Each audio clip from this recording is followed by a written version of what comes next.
imana yemewe munsi mwijuru no mu kuzimu na shetani arabizi n'abanyeshe bagera mwijuru ngo n'abadiyakoni imana yo yishamba urazi mwe mwantawe kutariko ndababwire kuvuga ngo imana izoza mpamuri n'amaso imana izokoresha umugana wikine guca muri wewe je uramba kuricamwa nayo wewe turarusha n'abajyamo yawe turarushe sohoka mena sohoka oye sohoka twarushe sohoka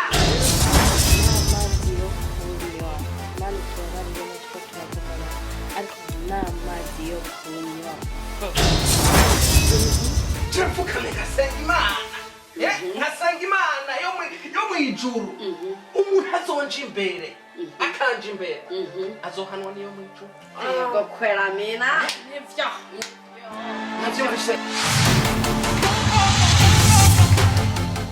banavuga mana je ngende ndabigenze gute sinzi ngo mberahe ba basoma muri mana ubu haje n'ibintu zenya ngo nibiporogaramu buki ntabwonzi WhatsApp wasutwa ntabyonzi none jongerene kutamenya ifone biragatsindwa mana najengerene bamamagaye sinzi ngo ncahe ntabyonzi Instagram mbari sigarama ntabyonzi sinabitsata mbari sinabucato ntabyonzi Njengerene mana kutamenya no gusoma bakabona umwana araberewe ameze neza ka makeup ni sawa gusoma ni wapi mubu kwa Mungu jinzo hamugarara mvuga iki imbere y'abakirisu ba pasiteri mana ni hatari kwe mama uri mu wiki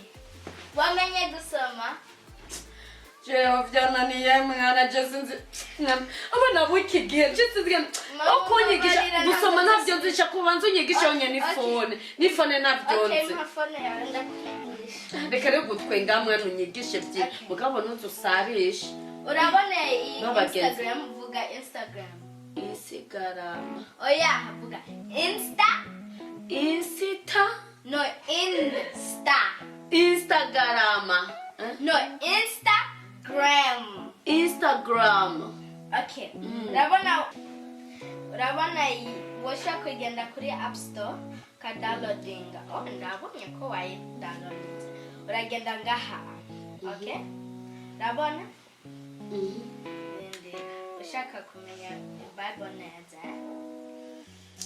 hama ugenda Biblia hama urabona ngaha ivuga mwanzo pressinga ngaha amaswa hama ngaha urabona ngaha hapo ushaka gucendinga kuri English utapinze ngaha okay hama havuga in the beginning havuga in the beginning utazi kuvuga beginning ugenda beginning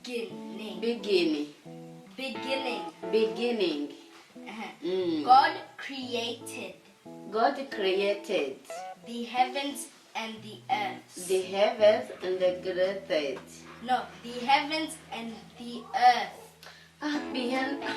Mwana jewe yurinda kungora ivyo English banzinyigishe kumenya Kirundi mwana Igiswahili wonyene jiramo basi nagaswahili basi gatonye ndabe hapo ndabona hapo mwanzo Mungu aliziumba mbinguni na nchi nivo mwana na nchi nayo ibinaha havuga sawa mwana unadodo kangenda kuvuga oya we no gende mbisi ubisa ngebanze ndabo wapi kanake kwa Mungu amahoro ni sawa urakomeye turakomeye kweli karibu twicare kweli genzwa n'amahoro none ego naenda kuruhuka karibu urakoze ndagiruka kera ego naje nagaruka kwa Mungu kweli aracheke kireki mbese bofra ariko namubona bofra nani yakubitiye mu mwanya ngera mu mwanya azoba yasha agarutse Okay. wari umukeneye Ndari namukumbuye nawe. ndatse nawe na bofre wani hatari Nawe urabizi. ndakubona ntobaza imana ikenone Ash, ndumva tanzara ahubwo mpa amazi wawukoze. nje ndakurabira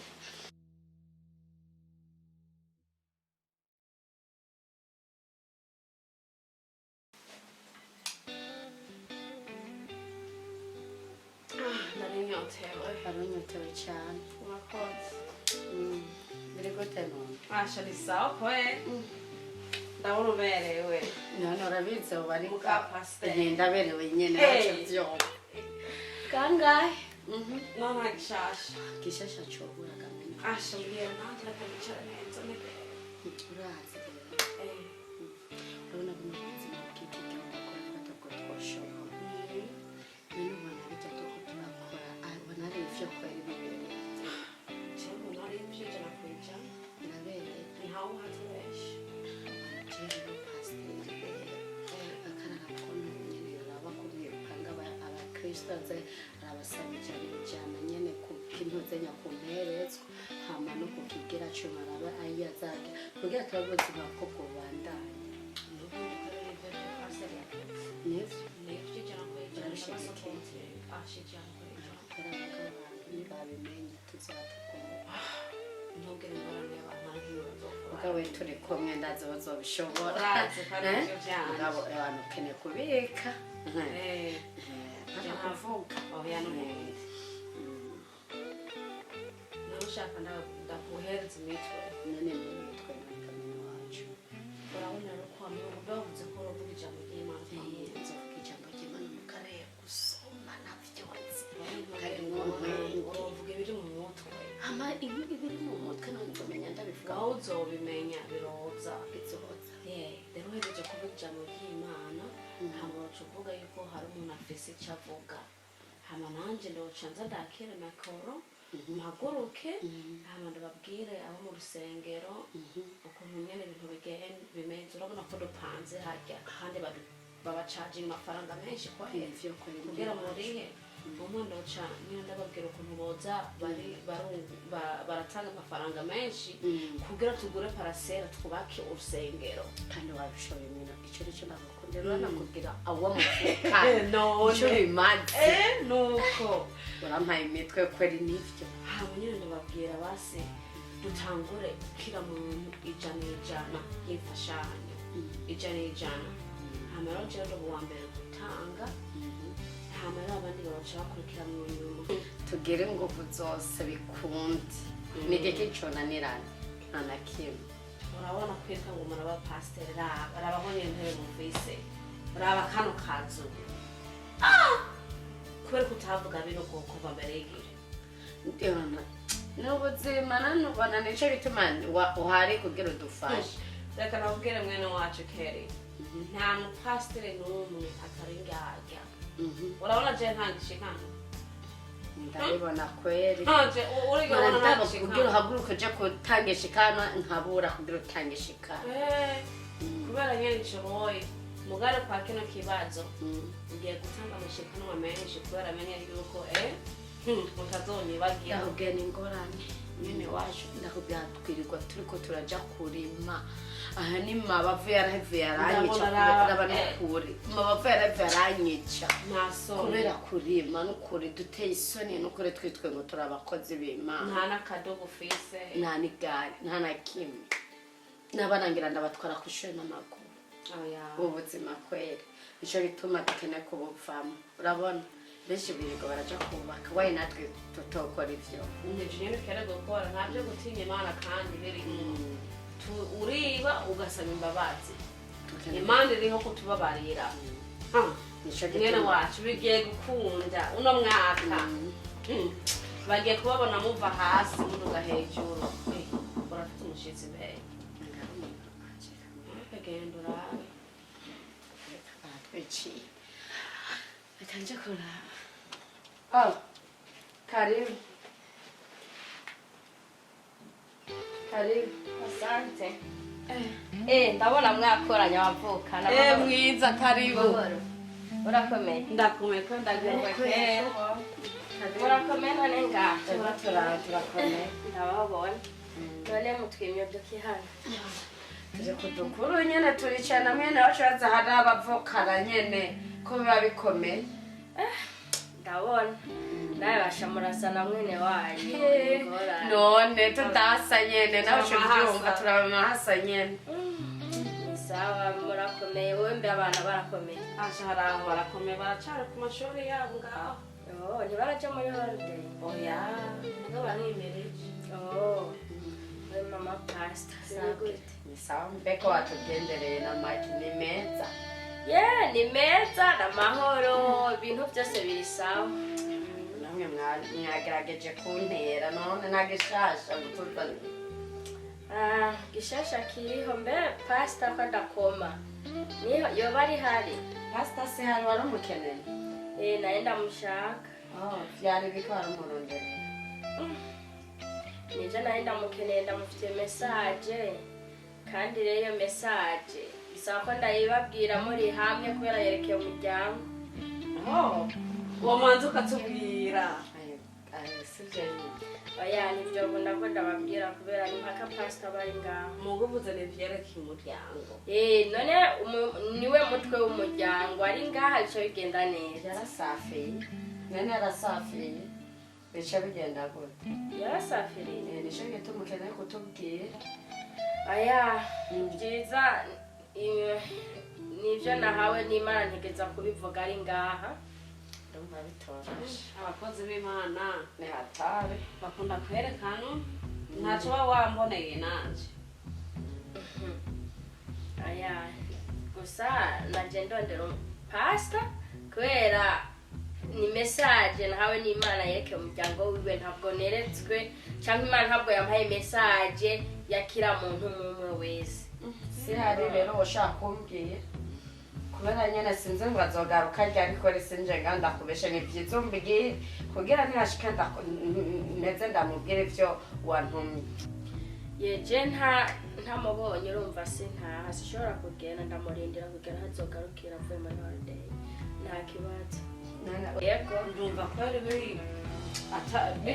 message iri important nyene wacu wenyene ari mwene wacu nashaka kurara ngaha nawe nangu urare ngaha iyo message yotuma urara ni message nyabaki kweri kutoshaka kumbwira ndize kumubwira ni message iri important sinoshobora kubarira mwebwe babiri gusa kandi umutwe w'umuryango ntari ngaha ategetswe kuyumva kigihe ni hatari uraraba neza ndumva bitoroshe ufise aho urarangira aho murengana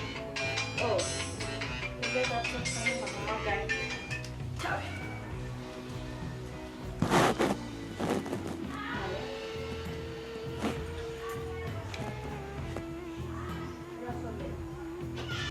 hewe ndaguha inkuru jana nagiye kwa pastor nenda mufitiye message nahawe n'Imana ewe nashitse n'amazi yo kunywa Imana itubabarire nituko turavuga abantu ariko n'amazi yo kunywa niwe yameza kuza kubaraba n'amasaha umwana mufatire yambere mbonye ko nashika dodora nta nubwo je narenze ko ahavaze twagerageje kumubwira natubwira icamuza aranga kutubwira atubwira ngo ashaka kurondera avugishe pasiteri turamubwira sihari ntashaka kutwumva ni birefu namukumbwira rero nababwiye ko nafitiye message nasanze n'umwe mwene wabo ngaha urazi ibintu yabukaba ko barambwira ngo nindababwire ngo nimba ntakeneye kubabwira ngo ndimenya ngo pastor ngo yarasafiriye nanje mu kubakomesha nababwiye yuko ntahava ndarara ewe reka manze ndakureke wowe rero taza kuvugana hanyuma sivyo ndakubwira icyavuyemo anytime ahazozira hose ndemera kugumayo kugira ashikirize iyo message sishobora kubibwira abantu babiri gusa ngo nuko bavuga rero we taza kuvugana hanyuma okay bye wirigwe sorry nari mvuye kwitaba ifone kandi yari emergency nicyo gituma nagiye kuyitaba none mama pastor ndagusabire ntiwo muhamagara ukumva ahantu iyo bageze tukumva ageze he ngenda mukomagare numva aho bageze Zobukoze kwera. ngenda mukomagare kwera cyabimenya amafone nyene ko vyangoye alo ni sawa ego n'amahoro ye hari abashitsi baje kukurondera ngaha ni diakoni sinzi icyo gushakira kwere nagerageje kumubaza icyo kurondera yansi urashitse reka rero aca kurindira muvugane sawa mwe ndamubwira bye arashitse mubwire Ari sawa.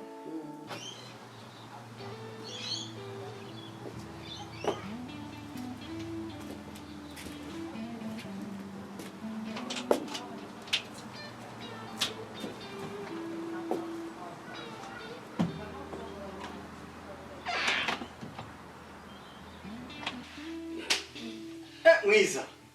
Karibu kabisa kwa Pastor Mr. Jupiter kweli. Naje kweli nuko nasanze atari buri. Yo, nari narasafiriye. Madame yambwiye ko ari wagiye. Mwe mugiye gani muvuga. Turavuga reka twagiye gusengera. Twagiye gusengera itorero ry'Imana. None ndibaza ko madame wanje yagufashe neza.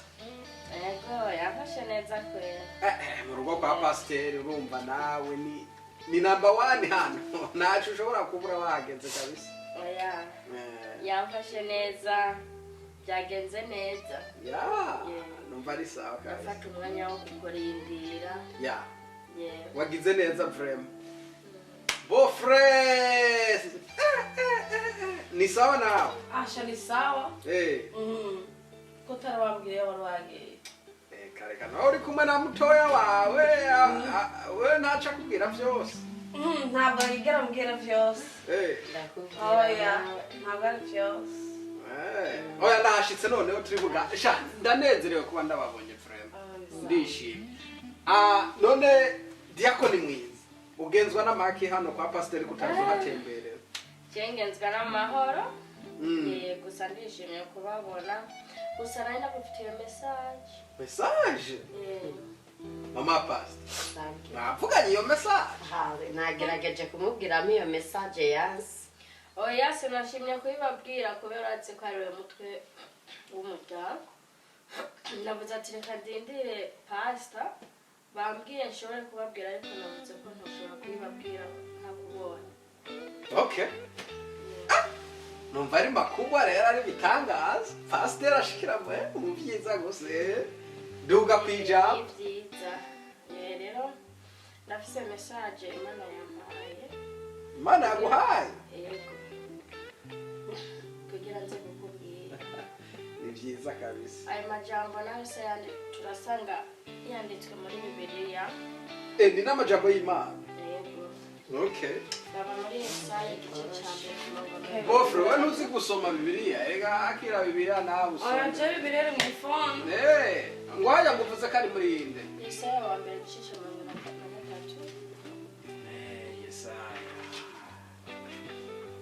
Yesaya. Okay. Igice cya kangahe? 23. Mama Pastor yaramenye gusoma reka ni ngorane. Nisigaye uzi gusoma. Umurongo wa mbere. Yego. Duga kwiga. Igice cya 23. Yego.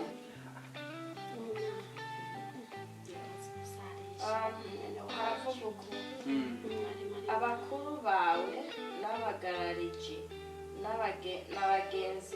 n'abagenzi b'ibisuma umuntu wese muri bo akunda ingurire akurikira guhogerwa ntibacira urubanza imfubyi kandi imanza z'abapfakazi ntizigera aho bari nicyo gituma umwami uhoraho nyen'ingabo n'inkomezi y'Abisirayeli avuga aterega nzotuzwa no kwihora abarwanizi banje kandi abansi banje nzobasubiriza mu nkoko. Amen. Iryo jambo Imana yampaye mesaje Imana yashoboye kumpa kugira ngo ndaguhe rero urabe aho bitameze neza kuko je Imana yanyeretse ko hari ahantu utari kugenda neza haba intama zawe utakoze uzitwara ko zibereye kandi Imana ikambwira ko ukeneye kubica igiti cy'icamwa cyiza, igiti cyama ivyamwa umuntu wari wese ashobora kurya. Rero nta majambo Imana yashoboye kumpa, uhagarare neza, uhagarare mu kuri, ntuhagarare mu buryarya, ntuhagarare mu kubesha, ntuhagarare mu kurya abantu, kurya abakristo bawe. Geza utaravuga menshi ubu nabonye neza ko umugabo wanje pasiteri ari njyajya kwera. Iyo mana usenga bari Imana nyabaki. Iyo mana uko uravuga ngo niza kiraza ngo ikubwire ngo pasiteri kayigenza nabi ngo akatwa genda ziko yamatwara intama ziwe neza. Wivyo bikura he? Iyo mana iyo ni mana yiwawe je twese tutazi irikira iraze kubwira. Nitwibaza kari yamana duse muto mwene wacu ivyo binakaravuga umve ivyo binari. Oya ntabwo ari ivyo ahubwo nabure kugera ntaramuhungura menyo. Gusa uko umuntu kutari ko banzu rendera yicare tubanze twumvireze ivyo pasiteri nari bumubwira. Oya cyane umujinya. Numva umujinya. Uko umuntu kutari ko kandi ni vyiza gutahura icyo Imana yavuze. Reka pasiteri basaye ariko mwiza jewe nk'umukuru w'ishengero revera pasiteri n'ingorane baje kudusamburira. Ninde Imana yotangura kugendera hagati yawe na jewe? Kuri ivyo Imana ikoresha umuntu ari we wese. Ishobora kunkoresha igakoresha umwana muto, igakoresha n'undi muntu ari we wese. Umuntu toshoboye kuvuga ko Imana ishobora gukoresha ujya muntu. Ushobora kubona n'umuntu akagenda kumbagara hanze atanze Imana, mu Imana ikamukoresha akaza kukubwira ivyo Imana yamutumye. Rero Imana ni igitangaza kubera ikoresha uwo ari we wese. Diakoni mwiza wabuze ico wurirako jewe ndi umukozi w'Imana yemewe munsi mwijuru no mu kuzimu na shetani arabizi. N'abanyeshengero barazije ko ndi umukozi w'Imana. Nisoni Imana ikagendera kuri wewe. Je nirirwa mu masengesho nsenga buri munsi nsenga asiga Imana ngo yatumye wewe ariko mama pasi urumva kagasuzuguro k'abadiyakoni b'igihe. Nivyo nakubwiye ubwo muza ni kumwirukana muri no muri gacece nido kwera turabona kagiye gusambura icece ryacu mvu. Ariko mwana ari kutariko si kuvuga ko naje gusambura icece ntanjero cyokora mwene urugo. Oya sinamucokoye jana nzanye Imana yambwiye. Imana nta message naje gushikiriza. Kubera iki iyo Mana yabutigeze ushaka umupasiteri yaje kuri wewe. Ninde mukuru wewe hamwe na pasiteri? Ndababwire Imana ntiraba mukuru ntiraba muto. Oya rero ivyo uriko uratubwira n'ububeshi uriko uratukana. Ahubwo numva ntaraguhongora menyo nayo Diakoni mwiza akona gasuzuguro. Urumva nagomba kubwira ijambo rimwe ryonyene kandi uritahure neza. Jewe ndi umuyobozi w'ishengero ry'iwacu. Umbona gute mbere? Pastor Mr. Jupiter. Uranyumviriza? Ishaka kukondera n'icyo bona gute? Imana ni nziza. Umudiakoni ni kumwihanitsa. Senga Imana turavugana imbona nkubona sintahura ukuntu ari wewe Imana yonyura muri wewe diakoni isiga jewe ndi umuyobozi w'ishengero. Ahubwo mbe iyo Mana ndanda mbe iyo Mana iratinya jewe kandi ndi umuyobozi wayo. Tumubaza yanga kuvugira Imana abadiyakoni ba pashi banza munyumvirize neza. Iyo Mana itinya jewe ndi umuyobozi wanyu cankwe mwebwe mubona yuko musigaye mwarigeze ndanka ngo mukwiye kuza murabwira ngo pasiteri je ndasenga imana urumva reka rero ndakubwira ijambo rimwe uzogenda ubwira iyo mana yawe uti ijya mana Mr. Jupiter pasiteri asenga wantumyeho ti siyo rero ngo yantumye ngo aho Jupiter asengera urahazi aho yirirwa mu bugaragu urahazi uzogende mwihurire mubonane tinamba naho umutinya erega na jewe uzomubwire ati yambwiye ko nawe yizera imana kandi ari uw'imana kandi ayoboye n'abantu b'imana kubw'iyo mpamvu rero turakeneye iyo mana je tuzibonanire amaso ku maso uranyumviriza iyo mana yawe rero ugomba kuzana y'ubujingo twebwe iwacu nitwikeneye kandi ndibaza yuko mumumvoreze iyo mana yiwe asenga ndibaza ko ari ya mana y'ishamba ya mana yiwe y'ishamba bagera mw'ijoro ngo n'abadiyakoni imana yiwe y'ishamba n'ishamba kwe urazi mwe mwantawe kutariko ndababwire si kuvuga ngo imana izoza nka kuyibone n'amaso yawe imana izokoresha uwo ari we wese umugana wikende guca muri wewe byakuje uramba gucamwo wewe turarushe n'amajambo yawe turarushe sohoka kumena sohoka oye sohoka twarushe sohoka shetani go genda sohoka we imana izogushira mw'iwese imana yibonye ishamba uviriza basi ntandero mwe mwamfashe ukuri rori naho ndakagenda ukuri ukwejeje nubwo sohoka uradutagarije umwanya shetani genda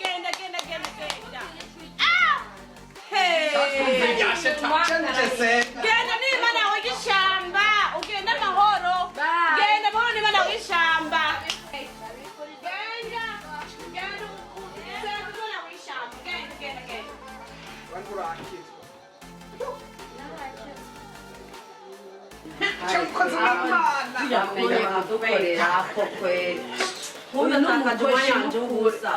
mw'izina rya Yesu Keri yari bizimi ninjire mu nzokwemera abantu nk'abo bazakwinjira muri iyi nimikoshi y'imana ibikoshi urumva ngo imana yaberekanye zamana zaho z'ishamba yakwerekanye he yamweretse imana y'ishamba ni wa murozi wiwe ngo ni imana yo gusenga kwasa dusenge kwere gusenga kwere izina rya Yesu amina wofu ni kumwirukana kumwirukana uza kudusamburira ku cece yacu n'ubundi nyene ndabonye igitekerezo ehe ujye mu diyakoni akabandanya akomeza bijya bintu mu ishengero ryayo ahubwo ni kumubeshera ikintu kugira abantu babone nabi bamwirukana mu rusengero cyane ahagarikwe nanjye ndabishoboye ni kumwirukana byose umukozi w'imana ni kumwirukana erega yo hava dusesera ubufu n'ubundi nyene kwirukana mu ishengero mbone ako kazi ni akawe bofu ndabishoboye wewe arabishoboye trust me nawe madamu Sawa. ntimugire ingorane hajya twe tuzoza ducamo ni pye kabisa nuko tubuca tubigenza kwe ahubwo rero sabwe erega harya shetani aza mu nzu ariko imana yateguye imigambi myiza ndabafitiye amakuru ashushe reka maze ndirimba agakorasi kavuga ngo ewe mana we uri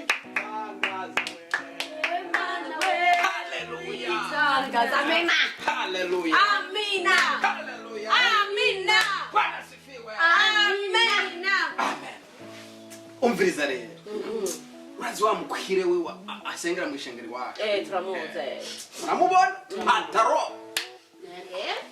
ujya rero niho naringize iminsi mvugana nawe yavuze ngo ejo azoza kudusura hano muhira good narimo ndapanga rero ejo nzobaha amahera yo kuja gusura kora shopping imwe ikaze ubwo rero mama pasi nawe ucopa ari umusho bofre mama pasi ni kumucoporera umusose ngira ashobora kuzozana n'abagenzi hajya ushikanye ku meza gusa akimimotereza cyangwa ati kwa pasiteri number 1 nta handi tugira tuje na hanyene kwa pasiteri Mr. Jupiter na hanyene number 1 turabishoboye muravyumva ni ngorane Yesu ni gitangaza ndamubona arimo aramanuka ageze ku musozi wa Siyoni amina ejo birakunda ejo biratunga sawa ni sawa duwiwe nawe nuwanje haleluya ndamuzi haleluya nibwo buzima afisama hora dashira haleluya amen mana ni nziza amen mana ni nziza rero ni nziza asigaye rero cengeye kubandanya nja gusenga ego kwe kuko urabona inama ndibaza ko abakozi bandindiriye cyane ukeneye no kugera ingufu zose amasengesho hano ibitaro ko bitanguye ibitaro biratanguye kubera nyine utagize amasengesho yafukamye nkafukama umuntu wese azonyitega imbere azohanwa niyo mwijuru ziragukinisha abakozi b'Imana nivyo kwera rero ntimugire ubwoba turakwizeye kwera Imana ni nziza Imana ni nziza ni nziza cyane Imana ni nziza haleluya Imana ni nziza haleluya Imana ni nziza cyane haleluya Imana ni nziza haleluya Imana ni nziza Imana ni nziza cyane Imana ni nziza Imana ni nziza Imana ni nziza Imana ni nziza cyane haleluya amina amina turangiza dusenga Imana shetani yari yagombye kuza muri uru rugo mu izina ryawe Yesu Kristo turaguhamagaye muri aka kanya wari Imana nziza Imana waduteguriye ibyiza n'ibitangaza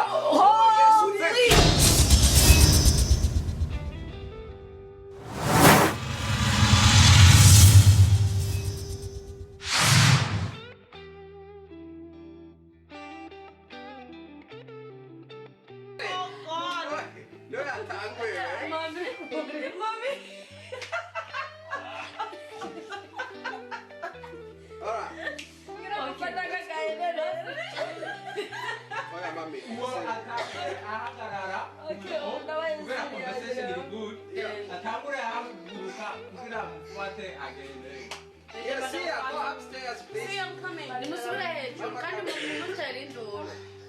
See, go back up. Where's my phone?